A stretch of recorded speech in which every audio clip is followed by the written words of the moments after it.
Shalom saudara yang terkasih dalam Tuhan Yesus Kristus. Selamat datang di ibadah online GPB Amanat Agung Kalasan Yogyakarta. Kami sangat senang melayani saudara pada ibadah online ini. Jika tayangan ini memberkati saudara, jangan lupa klik subscribe, like, bagikan, dan komen agar channel ini semakin berkembang dan memberkati banyak orang. Jika saudara ingin memberikan persembahan untuk pekerjaan Tuhan di gereja kami, saudara bisa mengirimkannya melalui nomor rekening yang tertera di bawah ini dan bukti transfernya bisa dikirim ke nomor WA di bawah ini. Atau persembahan dapat dibawa langsung ke gereja dan dimasukkan ke kotak persembahan yang sudah tersedia. Hendaklah masing-masing memberikan menurut kerelaan hatinya, jangan dengan sedih hati atau karena paksaan, sebab Allah mengasihi orang yang memberi dengan sukacita. Dan Allah sanggup melimpahkan segala kasih karunia kepada kamu, supaya kamu senantiasa berkecukupan di dalam segala sesuatu, dan malah berkelebihan di dalam pelbagai kebajikan. 2 Korintus 9 ayat 7 sampai dengan ayat yang ke-8. Kami ucapkan terima kasih atas perhatiannya, dan selamat beribadah. Tuhan Yesus memberkati. Shalom, jemaat yang dikasihi Tuhan.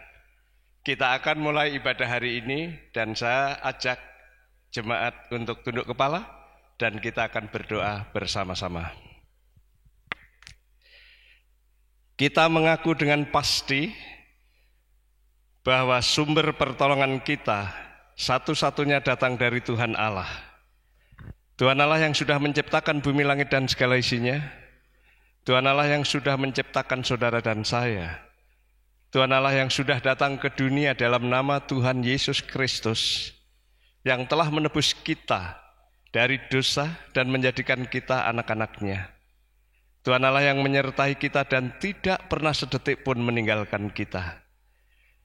Turunlah kiranya kasih karunia dan damai sejahtera dari Allah Bapa, Putra, Roh Kudus, sehingga ibadah ini mempermuliakan Dia, memperkenan Dia, dan kita semua diberkati.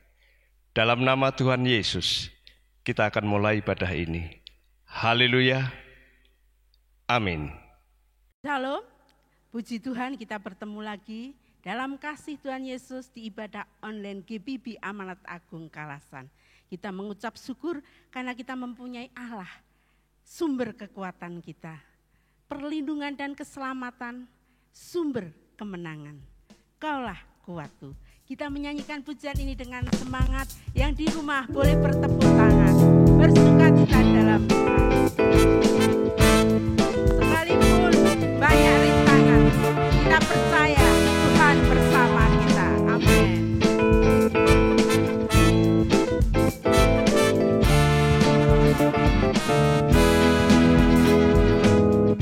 Meskipun musuh di depanku, rintangan menghadang langkahku, tahu sungguh Engkau bersamaku.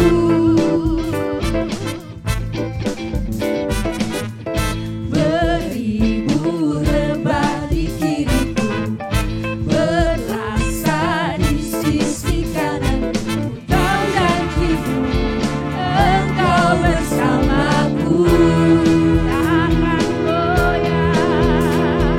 Takkan pernah goyah keyakinanku pada dirimu, Yesus Tuhanku. Tiada yang seperti dirimu, Kaulah kuatku, kebanggaanku, gunung batu dan keselamatanku, kuat tanganmu, perlindunganku, Kaulah Allah sumber kemenanganku. Amin.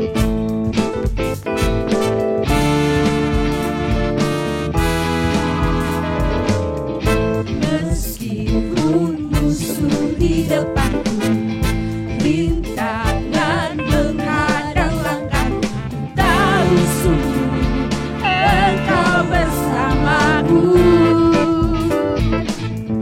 Amin.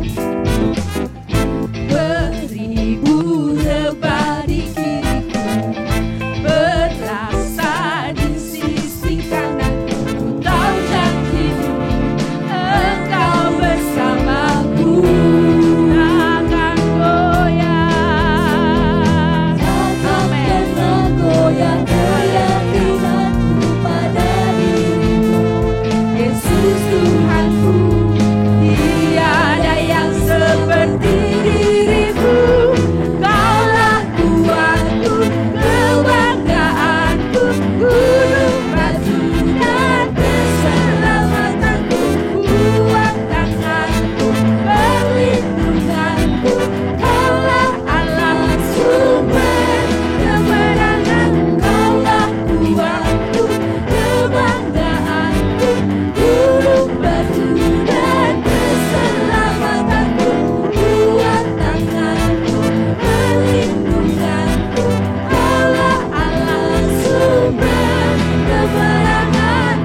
Jemaat yang di rumah akan berdoa untuk bangsa dan negara Indonesia yang kita cinta ini. Segala upaya pemerintah diberkati Tuhan sehingga bisa membatasi dan keluar dari masalah virus corona. Berdoa juga untuk gereja-gereja sekalipun di masa sulit, Tuhan tetap memakai menjadi berkat. Waktu Tuhan pasti yang terbaik.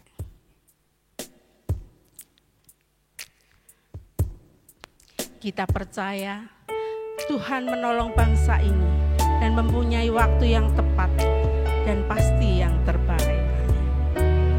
Terima kasih.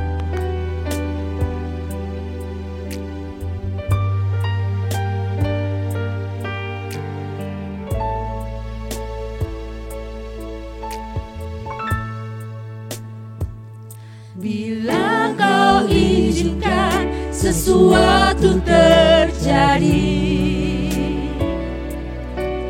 ku percaya semua untuk kebaikanku. Bila nanti telah tiba waktumu, ku percaya kuasa-Mu memulihkan hidupku. Waktu Tuhan pasti yang terbaik, walau kadang tak mudah dimengerti. Lewati cobaan, ku tetap percaya waktu Tuhan pasti yang terbaik. Bila Kau izinkan sesuatu terjadi, ku percaya semua untuk kebaikanku. Bila nanti telah tiba waktumu, ku percaya kuasa-Mu memulihkan hidupku. Waktu Tuhan pasti yang terbaik, walau kadang tak mudah dimengerti. Lewati cobaan, ku tetap percaya waktu Tuhan pasti yang terbaik. Waktu Tuhan pasti yang terbaik, walau kadang tak mudah dimengerti. Lewati cobaan, ku tetap percaya waktu Tuhan pasti yang terbaik. Firman Tuhan akan disampaikan oleh hamba-Nya. Siapkan hati kita dengan penuh kerinduan untuk ditaburi firman Tuhan. Tuhan, aku rindu. Pujian ini akan menghantar kita untuk menyambut firman Tuhan. Dengan hati yang penuh kerinduan dan hati yang siap ditaburi firman Tuhan.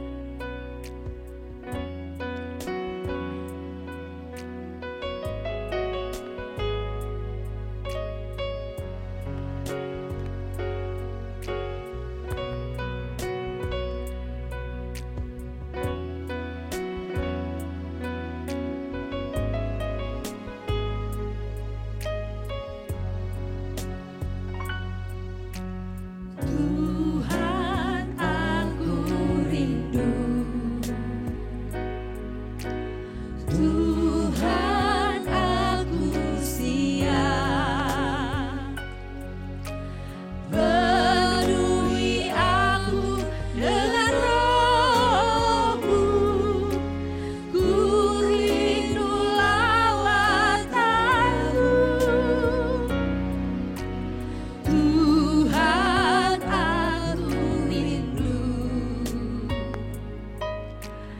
Tuhan aku siap, penuhi aku dengan Roh-Mu, ku rindu lawatan-Mu, ku rindukan Kau hadir di sini saat ini Tuhan. Ku rindukan Roh-Mu mengurapi saat ini Yesus. Amin. Tuhan aku siap, Tuhan aku rindu. Tuhan aku rindu, Tuhan kami siap Tuhan. Tuhan aku siap, penuhi aku dengan Roh-Mu, ku rindu lawatan-Mu, Nyatakan Tuhan, rindukan Kau hadir di sini saat ini Tuhan. Ku rindukan Roh-Mu mengurapi saat ini Yesus.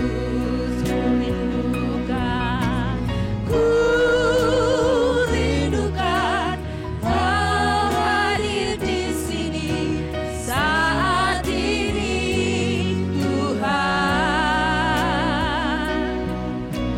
Ku rindukan Roh-Mu mengurapi saat ini Yesus.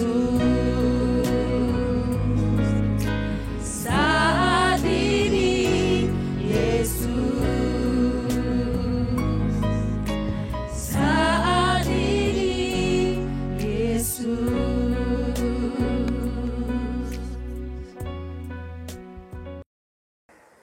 Shalom, jemaat yang dikasihi Tuhan, hari ini kita akan mendengarkan sebagian firman Tuhan yang saya beri judul Pemilik Tanda 666.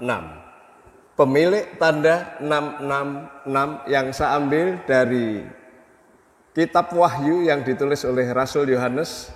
Kita akan buka Wahyu pasal 13 ayat 16 sampai dengan ayat yang ke-18.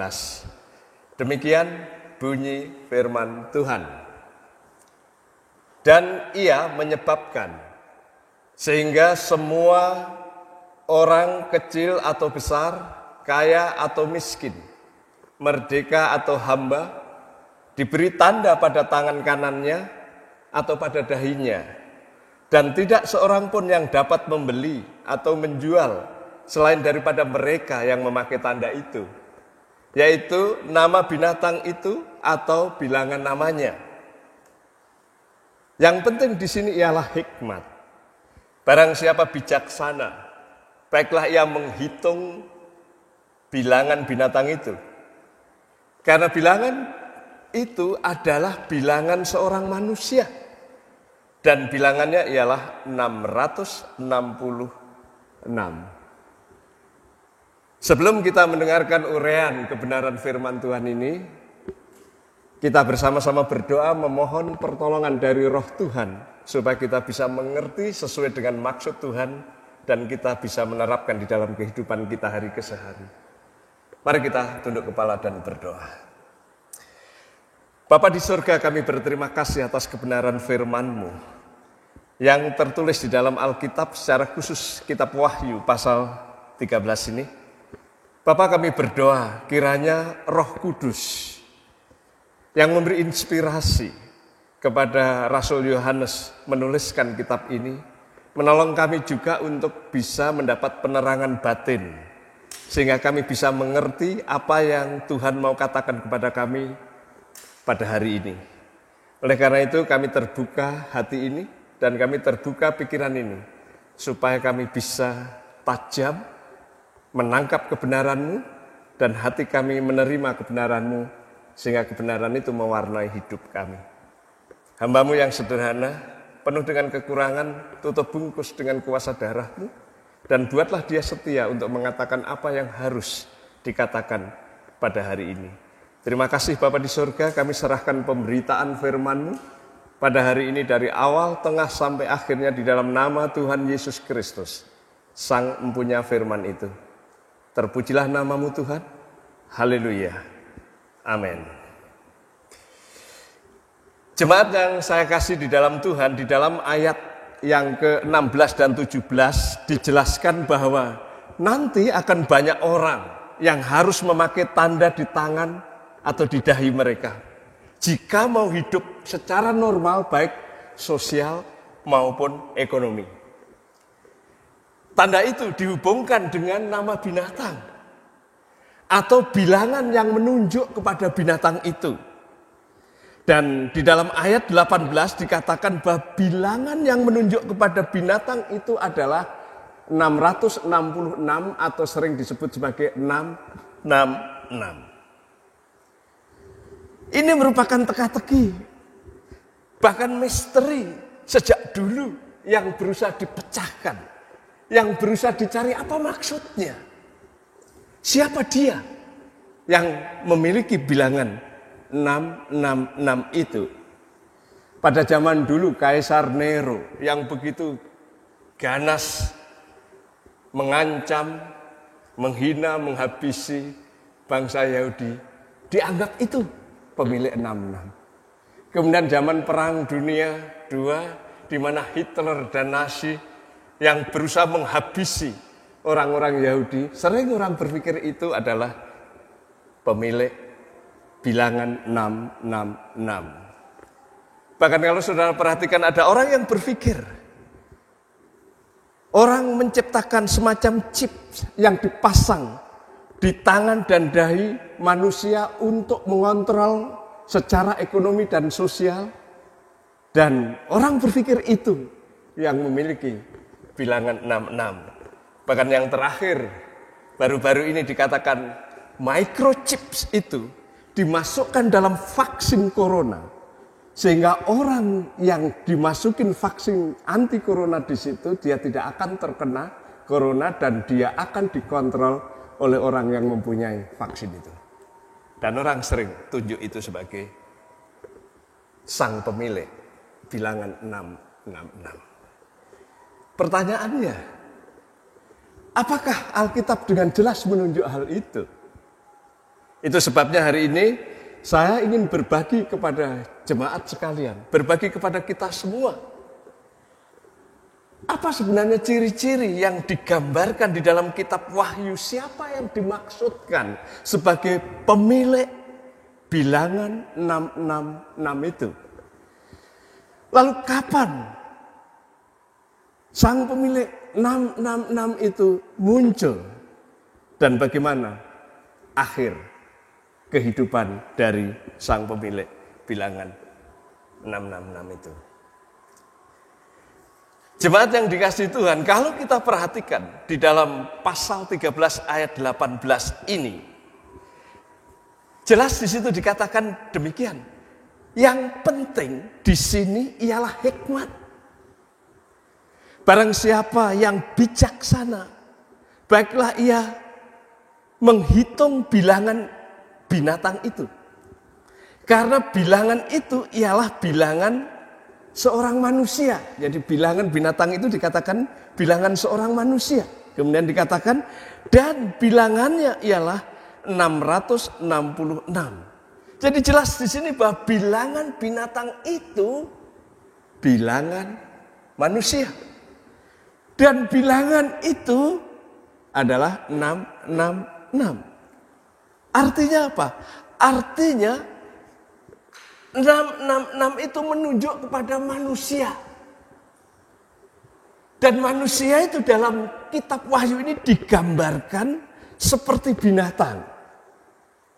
Jadi kalau kita mencoba melihat siapa yang dimaksud pemilik bilangan 666 itu adalah seorang manusia, tapi seorang manusia yang digambarkan secara khusus oleh kitab Wahyu ini sebagai atau seperti binatang. Binatang yang mana? Jemaat yang dikasihi Tuhan, kalau Anda sekalian buka kitab Wahyu, kemudian pasal 12 di sana diceritakan ada binatang yang disebut sebagai naga atau ular tua yang sedang berperang dengan malaikat Mikael.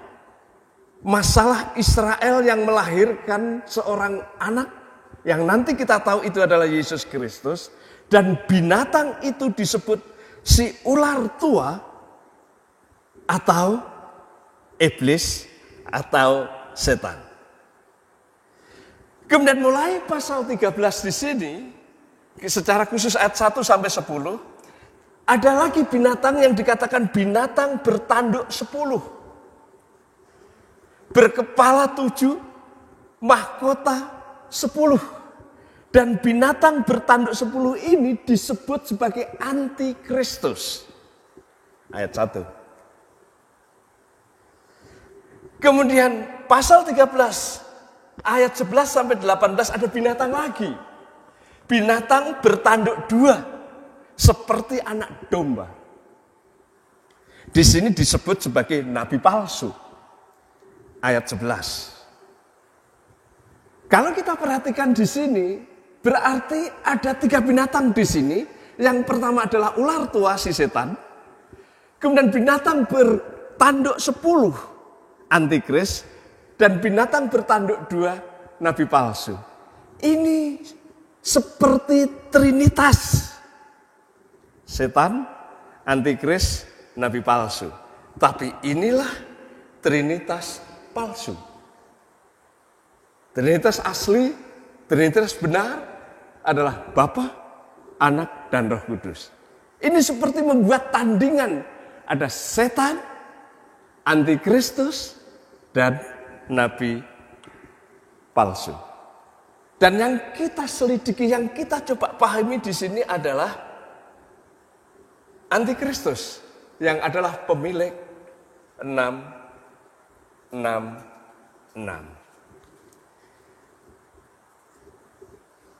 Kalau kita lebih dalami lagi, pasal 13 ayat 1 sampai 10 di sini, binatang itu digambarkan seperti macan tutul, kaki beruang, mulut singa. Ayat 2. Jadi antikristus itu digambarkan binatang yang bertanduk 10, tapi binatang itu adalah macan tutul, kakinya kaki beruang, mulutnya mulut singa. Kalau kita mengacu kepada nubuatan Daniel pasal 7, maka binatang itu menunjuk kepada Gerika atau Yunani, kemudian Persia, kemudian Babilonia. Kerajaan-kerajaan besar ini kala itu menunjukkan kekuasaan yang besar, kekuasaan yang hebat. Terus ketika Yohanes melihat bahwa antikristus itu adalah binatang seperti macan tutul, kaki beruang, kemudian mulut singa, kemudian punya tanduk 10, ini menunjukkan bahwa antikristus, orang itu, manusia itu memiliki kekuasaan yang hebat, kekuasaan yang bengis, kekuasaan yang luar biasa, tetapi dia kejam, tidak berperi kemanusiaan, dan mulutnya penuh hujat, menantang Allah. Itu pemilik bilangan 666.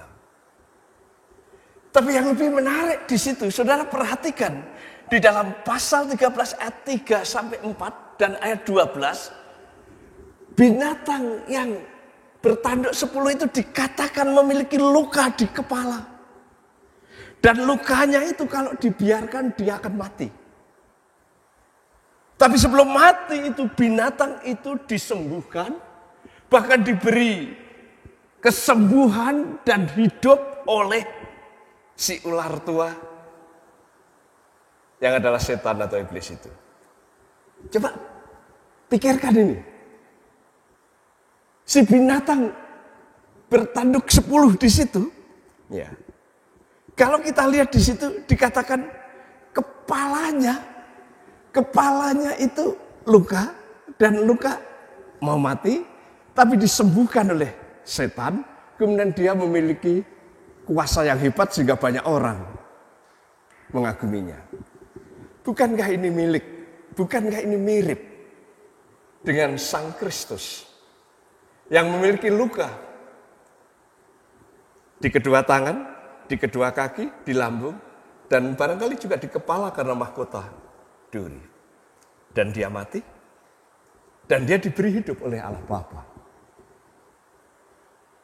Dan hidup kekal selamanya. Jadi ini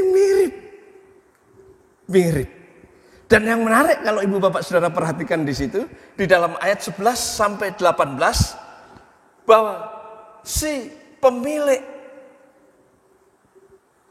bilangan 666 itu, si antikristus di situ yang bertanduk 10 itu, dia didukung oleh binatang bertanduk 2 yang dilihat oleh Yohanes itu sebagai nabi palsu yang fungsinya mirip dengan Roh Kudus yang membuat karya-karya ajaib, mujizat-mujizat ajaib, karunia-karunia untuk mempermuliakan Kristus. Sehingga orang-orang mengaku Kristus, orang-orang menyembah Kristus. Nah, binatang palsu ini membuat karya-karya mujizat-mujizat untuk mendukung antikristus supaya semua orang datang dan menyembah kepada antikristus itu. Di dalam ayat 11 sampai 18 di situ dikatakan bahwa nabi palsu itu menyesatkan banyak orang dan memaksa untuk mengakui dan menyembah antikristus si binatang bertanduk 10, manusia yang berkuasa, yang kejam, yang bengis, yang diberi kekuatan oleh setan itu. Nabi palsu di sini dikatakan membuat tanda-tanda dahsyat, menurunkan api dari langit. Dan kalau ada orang yang percaya, dianiaya, dibunuh dengan kejam jika tidak mau menerima antikristus. Dan kala itu, hidup beragama, hidup sosial, hidup ekonomi tidak akan mungkin berjalan baik jika tidak mengakui, jika tidak mengikuti antikristus yang dipromosikan oleh nabi palsu itu. Jadi siapa pemilik angka 666 di situ? Dia adalah seorang manusia. Tapi yang kekuasaannya itu luar biasa. Seperti macan tutul, berkaki beruang, kemudian bermuka singa. Kekuasaan yang begitu luar biasa. Manusia yang punya kekuasaan luar biasa, tapi dia begitu kejam, begitu bengis, begitu tidak berperi kemanusiaan. Dia tadinya sudah hampir mati, tetapi dia menjadi hidup seperti ada mujizat yang luar biasa karena setan menolongnya. Kemudian dipromosikan oleh nabi palsu itu sehingga banyak orang berbondong-bondong mengikuti dia, memakai tanda itu dan menyembah dia, karena tanpa itu kehidupan akan mengalami kesulitan yang luar biasa. Orang bertanya, kalau demikian pada waktu itu ada orang yang percaya atau tidak? Maksudnya percaya Tuhan Allah. Ada. Orang yang percaya kepada Tuhan Allah di situ adalah tentunya orang Israel. Dan orang-orang yang percaya kepada pemberitaan bangsa Israel di situ. Tetapi kalau ada orang yang percaya kepada Allah yang benar kala itu, mereka boleh dikatakan akan sulit mengalami kehidupan. Mereka dimusuhi, Mereka dianiaya, mereka disiksa dengan kejam, mereka dikucilkan, mereka mati secara ekonomi. Pokoknya hidupnya begitu susah, kecuali mereka menyangkali Allah dan mengikuti antikristus. Mereka menyangkali Kristus dan mengikuti nabi palsu untuk menyembah antikristus. Tatanan sosial, ekonomi, dan agama global kala itu akan dipimpin oleh antikristus. Yang bengis, yang sombong, yang mulutnya penuh dengan hujat kepada Allah. Itu sebabnya, jemaat yang dikasihi Tuhan, saya selalu berkata, kalau mau percaya kepada Allah yang benar, kalau mau percaya kepada Tuhan Yesus Kristus sehingga kita mengerti Allah yang benar, ini saatnya. Sekarang saatnya. Sebab kalau nanti saudara akan mengalami kesulitan, kesusahan yang begitu besar. Kalau nanti saudara akan menghadapi manusia, antikristus yang bengis, kejam, berkuasa, dan kalau menolak saudara akan dihabisi. Jadi percaya Tuhan Yesus itu sekarang, bukan nanti. Kemudian orang bertanya, memang kalau percaya sekarang tidak ada penganiayaan? Ada sih. Tidak ada kesulitan? Ada sih. Tidak ada masalah? Ada. Tapi tidak sebesar nanti. Karena nanti disebut sebagai kesusahan yang besar. Kita tidak di situ. Orang selalu bertanya, kalau demikian, kapan datangnya si pemilik angka 666 itu? Kita semua tidak tahu secara pasti tanggal, bulan, dan jamnya. Karena Alkitab tidak memberitahu. Tetapi kita diberitahu bahwa nanti akan ada kesusahan besar. Dan ketika kesusahan besar itu tiba, di tengah kesusahan besar itu, setan akan turun. Kemudian akan muncul antikristus, kemudian muncul nabi palsu. Tapi saat ini belum. Karena setan masih ditahan oleh gereja. Masih ditahan oleh Sang Roh Kudus. Tapi nanti ketika Tuhan menghukum dunia dengan apa yang disebut sebagai the Great Tribulation, kesusahan besar. Ketika Tuhan sedang menyiapkan Israel pertobatan sejati, pertobatan kembali untuk menerima Sang Mesias.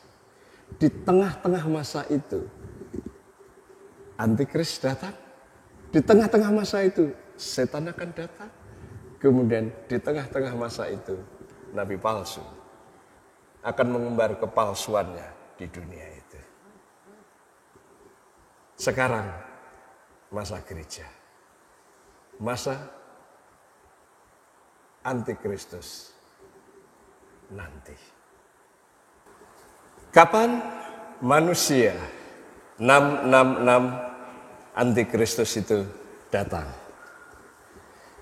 Dalam Alkitab dijelaskan setelah gereja diangkat. Nah, mari kita lihat di dalam kitab Wahyu pasal 1 ayat 17b sampai dengan ayat 19, yang pada umumnya orang mengangkat teks ini untuk menggambarkan garis besar dari struktur kitab Wahyu itu.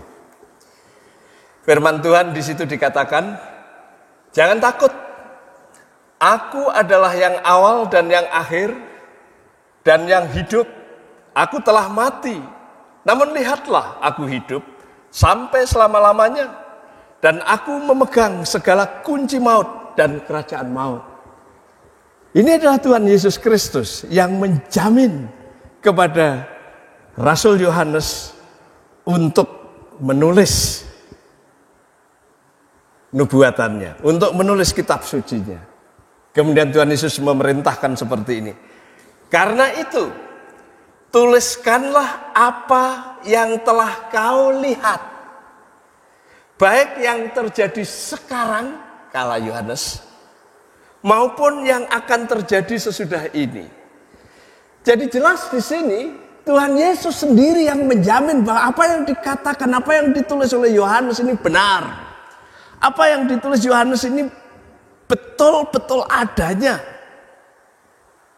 Dikatakan, aku yang awal dan yang akhir.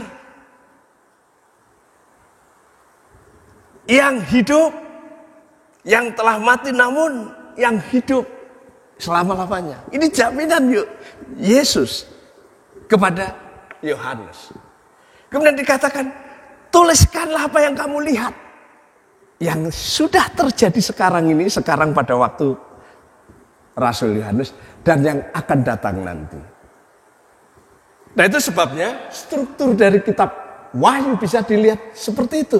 Yang terjadi saat itu, kemudian yang akan terjadi nanti. Nah, yang terjadi saat itu, saat sekarang, saat Yohanes menulis di situ, ada di dalam Wahyu pasal 1 sampai 3.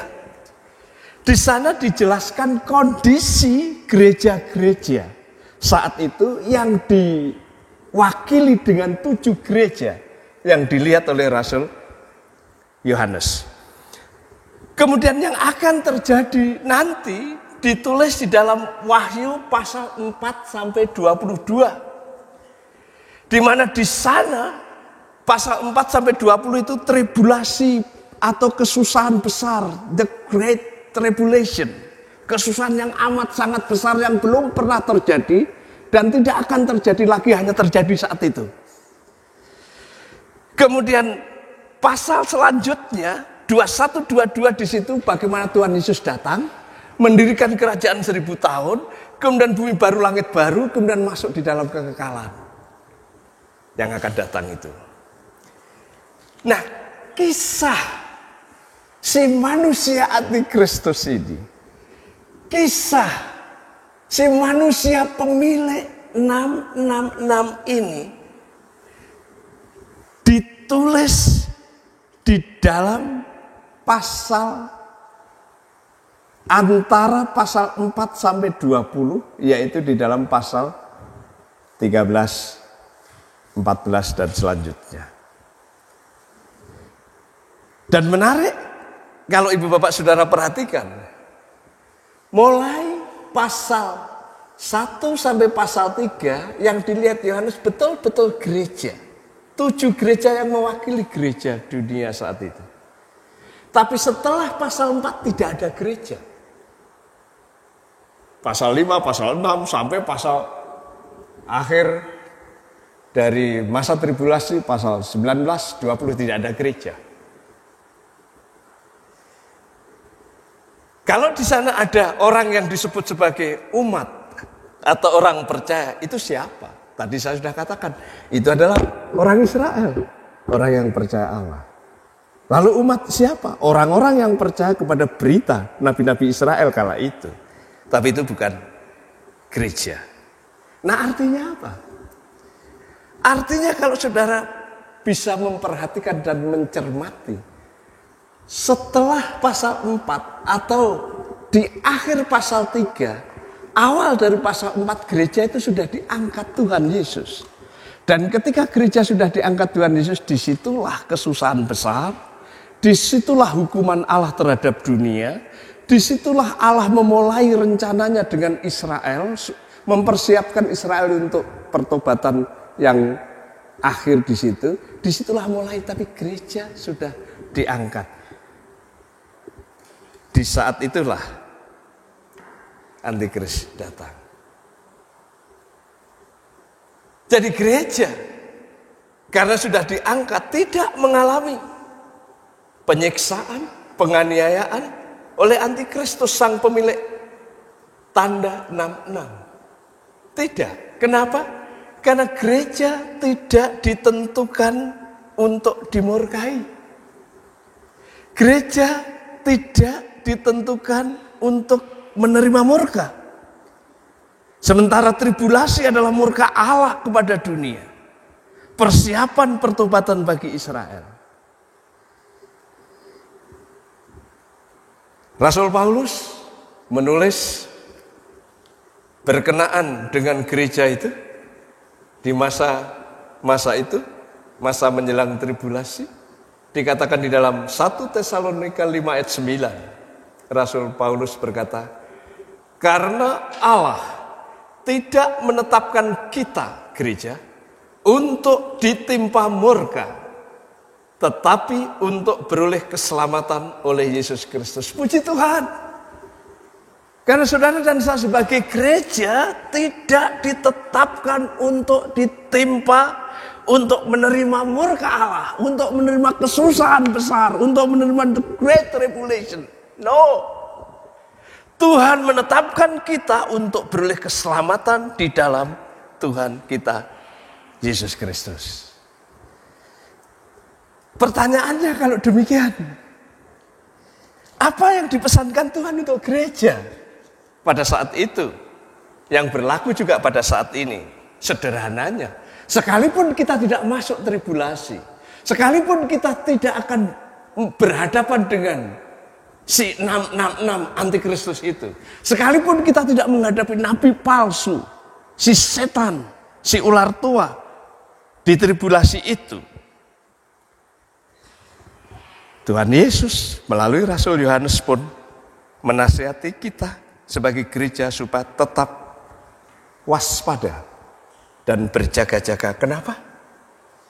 Karena benih-benih kesesatan, embrio-embrio pengikut setan dan antikristus itu akan selalu ada. Sehingga gereja tetap waspada dan berjaga-jaga. Orang Jawa selalu berkata, eling lan waspodo. Selalu ingat dan waspada. Dadi wong ojo kagetan, ojo gumunan, ning ya ojo gumunggung. Ketika saya memikirkan pemikiran itu, barangkali itu bisa berlaku bagi orang Kristen yang tahu Alkitab, yang tahu nubuatan di dalam firman Tuhan. Kenapa? Dia tidak akan kaget kalau ada bicara, ada penyesatan, ada kecenderungan kepalsuan, kecenderungan kesesatan. Tidak kaget, karena sudah ada di dalam Alkitab. Tapi kalau ada fenomena-fenomena tertentu yang seperti mujizat palsu, bisa melakukan ini, bisa melakukan ini, tidak gumunan. Kenapa? Alkitab sudah beritahu. Tapi juga jangan sombong, mentang-mentang tahu Alkitab, mentang-mentang tahu nubuatan, mentang-mentang tahu masa yang akan datang, kemudian kita merasa tahu segalanya. Juga tidak.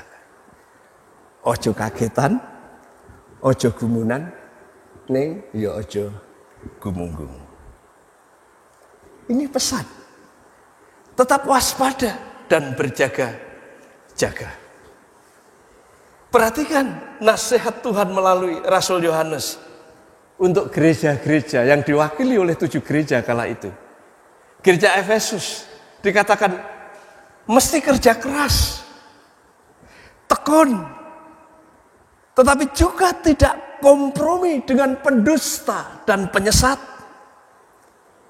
Dan yang lebih lagi, jangan pernah sampai kehilangan kasih yang mula-mula. Efesus diingatkan, jangan kehilangan kasih yang mula-mula. Saudara, dulu waktu cinta Tuhan Yesus gimana kasihmu? Ketika saudara kenal Tuhan Yesus, gimana kasihmu? Kasihmu betul-betul luar biasa, bertumbuh, berkembang, senang kepengennya ke gereja terus, senang kepengennya memuji Tuhan terus, senang kepengennya bersaksi terus. Kasih yang mula-mula itu jangan pernah hilang. Itu pesannya. Di gereja Smyrna, Rasul Yohanes berkata, aku tahu kesusahanmu melalui Tuhan Yesus. Kemiskinanmu, kamu teraniaya.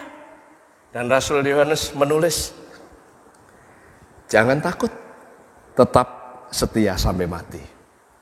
Artinya kadang-kadang kita juga bisa menghadapi situasi yang susah.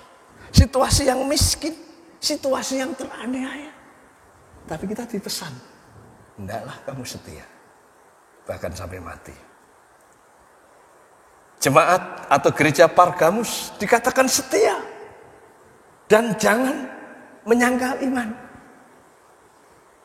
Tapi juga tidak boleh sinkretisme. Waktu itu ada gereja yang setia, tidak menyangkal iman, tapi beberapa sinkretisme.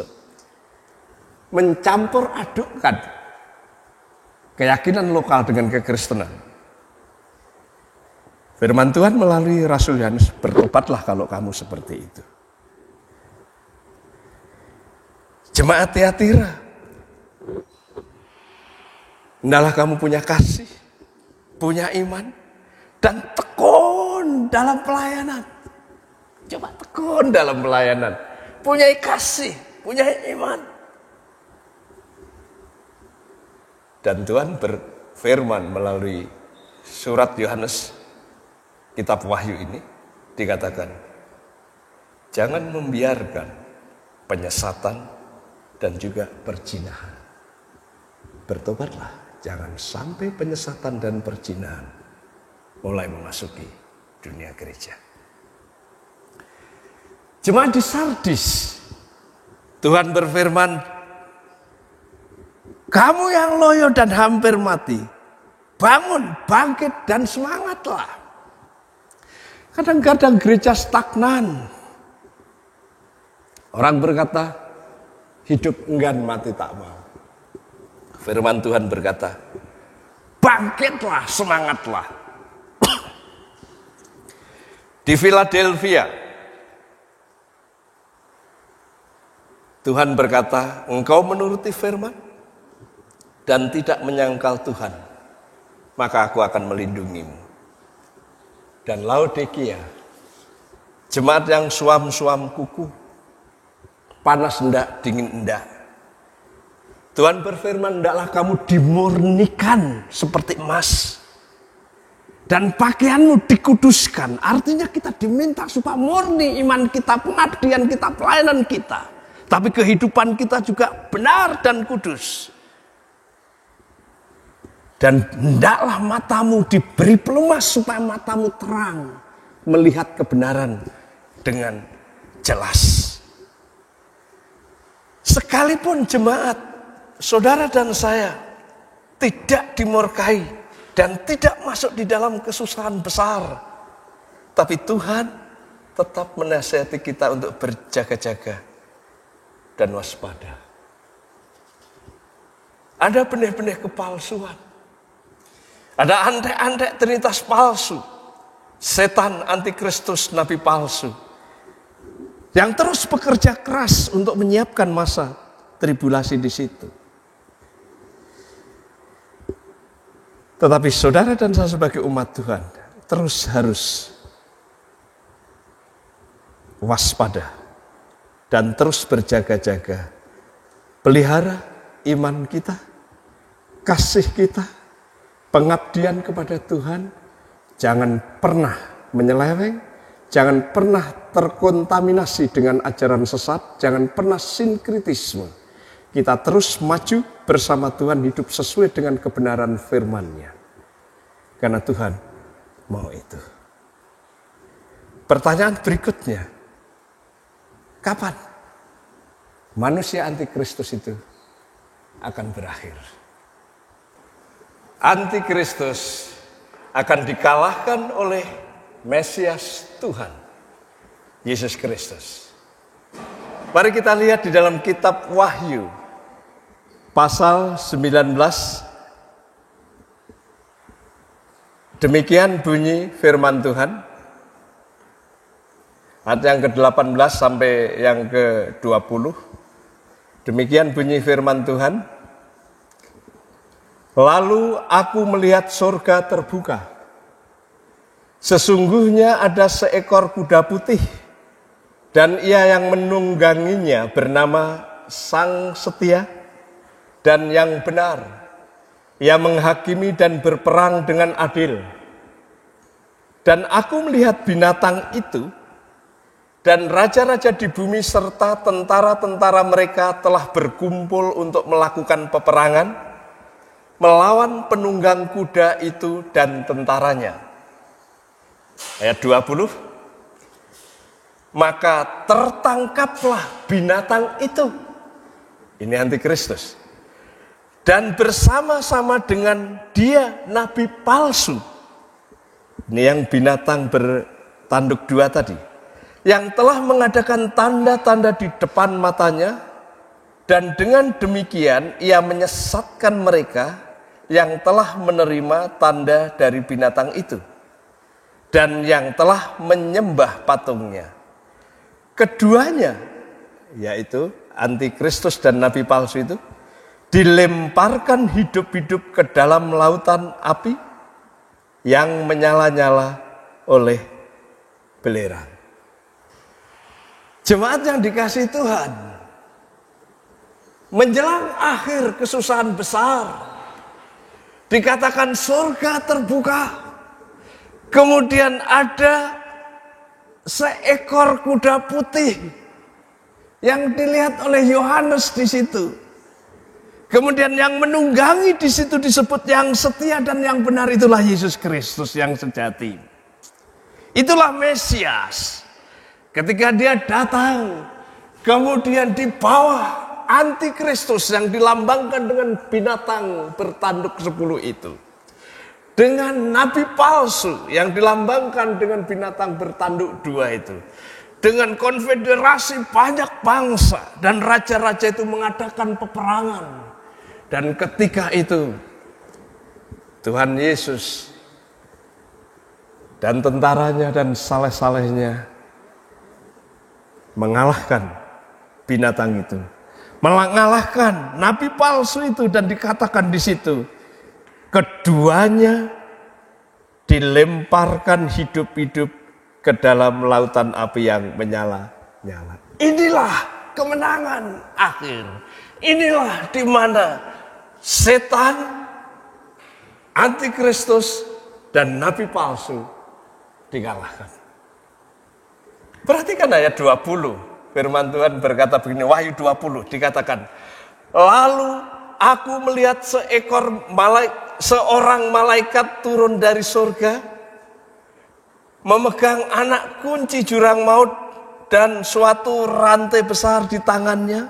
Ayat 2, ia menangkap naga, si ular tua itu, yaitu iblis dan setan, dan ia mengikatnya 1000 tahun lamanya. Jelas ya jemaat yang saya kasihi, bahwa dunia ini diakhiri dengan kemenangan Kristus. Setan, antikristus, nabi palsu dikalahkan. Kalau saudara lihat secara komprehensif Alkitab, ketika manusia Adam dan Hawa jatuh dosa, langsung Tuhan memberikan apa yang disebut sebagai proto-evangelion, berita baik. Dikatakan keturunan perempuan akan meremukkan kepala ular. Ular tua si iblis itu. Keturunan perempuan itu siapa? Mesias, yang akan meremukkan kepala ular. Kala itu masih nubuatan, masih belum terjadi. Dalam perspektif ke depan,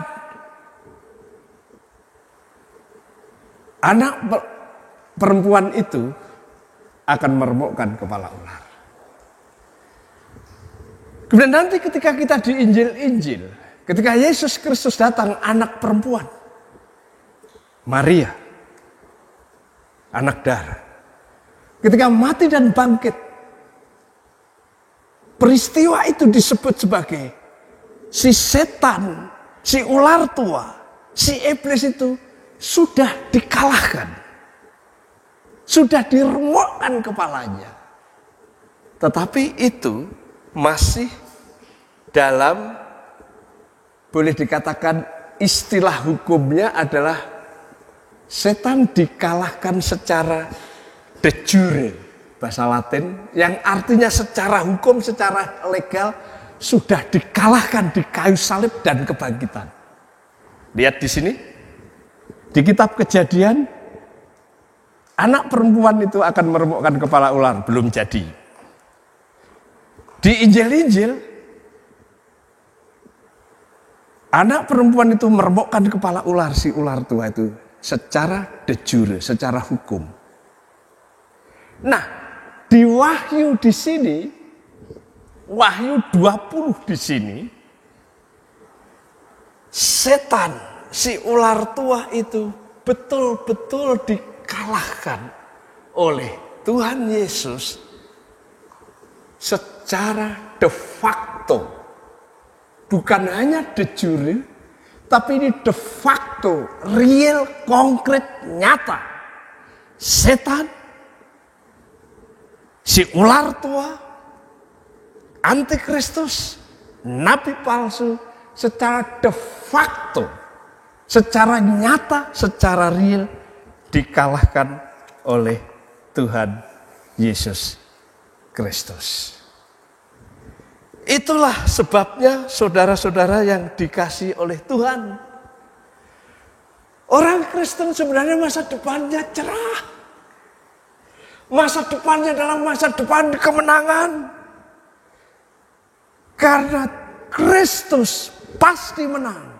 Kalau di kayu salib secara de jure ya, maka di Wahyu pasal 19:20 secara de facto setan, antikristus, nabi palsu dikalahkan dan dibuang di lautan api yang menyala-nyala terus.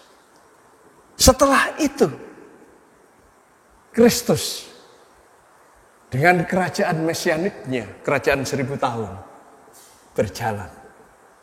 Kemudian masuk kepada bumi baru, langit baru.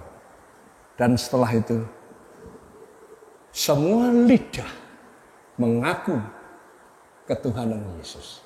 Semua lutut bertelut menyembah Yesus. Dan masuk di dalam keabadian. Jadi jemaat yang dikasihi Tuhan, siapa pemilik 666 itu? Dia adalah manusia yang punya kuasa yang hebat. Dia seperti pernah mau mati, tetapi hidup lagi karena setan. Dia luar biasa pengaruhnya. Dia luar biasa kekuasaannya di dunia ini. Dia luar biasa menyesatkan banyak orang. Orang yang tidak mau ikut dia dihabisin. Tapi kapan itu terjadi? Nanti. Bukan sekarang. Sekarang adalah masa gereja. Masa di mana kita harus terus berjuang, bekerja, melayani Tuhan. Jangan terkontaminasi dengan ajaran-ajaran sesat. Jangan ikut belok sana, belok sini. Berdirilah di dalam kebenaran. Bahkan sekalipun susah, sekalipun sulit, sekalipun ada banyak tantangan, kita terus berpegang kepada Kristus. Dan maju terus untuk Tuhan, maju terus untuk Kristus. Jangan suam-suam kuku, jangan setengah-setengah. Tapi kita all out kepada Tuhan. Dan nanti ketika Tuhan mengangkat kita, maka tribulasi terjadi. Dan di sanalah nanti setan, antikristus, nabi palsu dikalahkan oleh Tuhan. Kita akan ikut mengalami kemenangan itu, kemuliaan itu. Di sana penuh pujian, di sana penuh kemuliaan, di sana penuh dengan puji, puja, serta syukur. Di sana tidak ada lagi tangis. Tidak ada lagi duka. Tidak ada lagi sesuatu yang tidak baik. Semuanya indah. Kemuliaan hanya bagi Tuhan. Puji Tuhan, setialah sampai akhir. Amin. Jemaat yang dikasihi Tuhan, kita akan tunduk kepala untuk mengakhiri ibadah kita. Kita berdoa. Bapa yang di surga, kami berterima kasih karena sekalipun kami tidak akan memasuki di masa kesusahan besar, tetapi kami diingatkan terus untuk selalu waspada dan berjaga-jaga. Terima kasih karena Tuhan tidak menetapkan kami untuk dimurkai, tetapi kami diselamatkan oleh Tuhan Yesus Kristus. Itulah sebabnya kami bersyukur ya Tuhan kepadamu, sekalipun situasi dunia bergelora dengan berbagai macam warna, tapi kami akan tetap memegang kasih Tuhan, janji Tuhan yang tidak akan pernah berubah. Dan biarlah kami terus fokus kepada Tuhan Yesus Kristus. Hidup kami dipenuhi dengan pengabdian, pelayanan, dan terus setia kepada Tuhan. Karena kami tahu di akhir dari kehidupan ini, Tuhan yang menang. Tuhan akan mengalahkan si setan itu, Tuhan akan mengalahkan antikris, dan Tuhan akan mengalahkan nabi palsu. Dan gerejamu akan dipermuliakan. Terima kasih Bapa di surga, terima kasih. Jemaat yang dikasihi Tuhan, arahkan hatimu kepada Dia, dan terimalah berkat yang daripada Tuhan. Kiranya damai sejahtera dari Tuhan Yesus Kristus, perlindungan Allah yang Maha Tinggi, serta penghiburan sejati dari Roh Kudus, menyertai saudara dan saya, dimanapun saudara dan saya berada. Tangan Tuhan tidak pernah meninggalkanmu, dan biarlah engkau mempermuliakan Tuhan dimanapun berada. Biarlah engkau terus mengabdi dan melayani Tuhan dalam situasi apapun. Kami percaya ketika engkau setia kepadanya, setia sampai akhir, maka Tuhan akan memberkati saudara sekalian. Demi nama Tuhan Yesus, kami bersyukur dan mengakhiri ibadah ini. Haleluya. Amin. Di saat badai bergelora, ku akan terbang bersamamu. Apa kau raja atas semesta, ku tenang sebab kau aku. Di saat badai